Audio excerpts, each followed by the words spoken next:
Здравейте, мир и добро. Днес е Цветница, денјат којто започва страстната седмица. Ден пълен с емоции, заштото од една страна има радост, Исус влиза в Јерусалим, хората го приветстват като цар, а од друга страна всички знаем как ще свърши и завърши това. И точно това искам да обсъдим днес с вас. Заштото това е една од онези сцени, които ясно показват колко много ние, хората, можем да се забудим.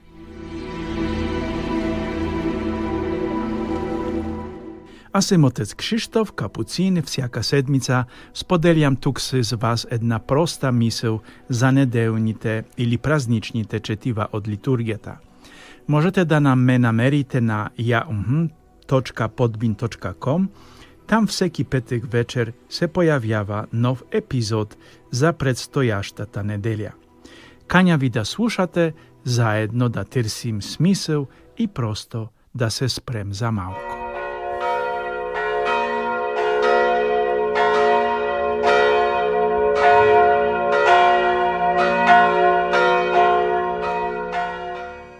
Јерусалим. Очакваха някой, който ще разчупи системата.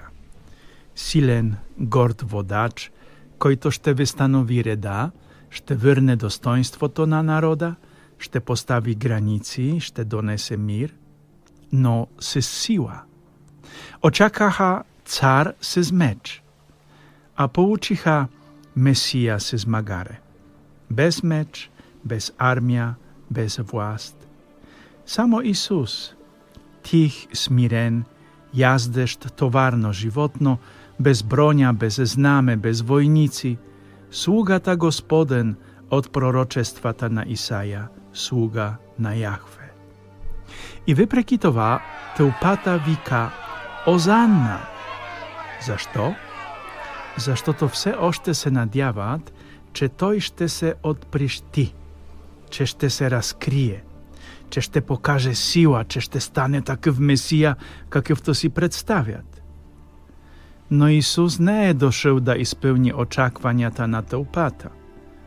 Той е дошъл да даде онова, от което наистина имат нужда.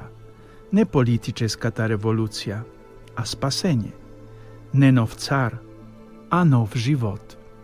И точно тук се появява проблемът. Заштото тълпата не мисли, тълпата повтаря. Тълпата прави това, което правят повечето. Днес Осанна, утре разпни го. И знаете ли какво? Това не е само история от преди 2000 години. Днес изглежда почти по същият начин. Не само в интернет, в църквата, в семейството, на работа, в разговори на кафе, дори и на погребенията. Вместо Јерусалим имаме места за бързи присъди, вместо фарисеи хора с готови отговори, вместо палмови клони, жестове, които изглеждат добре, но нищо не струват. Повтаряме преди да помислим. Слушаме това, което вика най-силно. И преди да се усетим, стоим сред тълпата с камък в ръка. Но механизмът е същият. Някой казва нещо, лозунг, емоция, клише, и преди да помислим, вече го повтаряме. Всички го казват, всички така мислят, всички го споделят. А ти, наистина ли си помислил? Зададе ли си въпроса, има ли в това смисъл?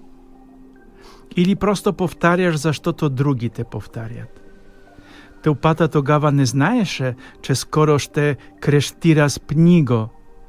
Не осъзнаваха, че стоят лице в лице с Бога и че имат шанс да го приемат. Но ще го отхвърлят. А ние имаме предимство. Ние вече знаем цялата история. Знаем как завърши. Знаем, че този тих Исус на магарето всъщност беше царят. И че чрез своята смърт и възкресение Той наистина ни спаси. Затова днес имаме нешто което те не са имали. Возможност за корекција. Можем да спрем, да се запитаме. На какъв Исус чакам аз? Исус ли Бог, којто верши това, което аз искам? Или сем готов да приемам Бог, којто прави това, което наистина трябва, дори ако не ми харесва? Може би няма да е впечатляващо. Може би няма да испълни желанията ми. Но ще ми даде нещо много по-голямо. Живот. Тълпата казва, не съм аз, това са другите. Но тълпата е създадена от отделни хора. И ти, и аз сме един от тях. Затова днес, на Цветница, струва се да се запитаме, какво викам аз? Дали моето осанна е истинско или е само ехо на това, което казват всички? Защото Исус отново идва и отново няма меч. Отново не вика. Само гледа и чака да види какво ще направиш. Искаш ли да тръгнеш с него или отново ще го разпънеш? Благодаря ти, че ме слушахте.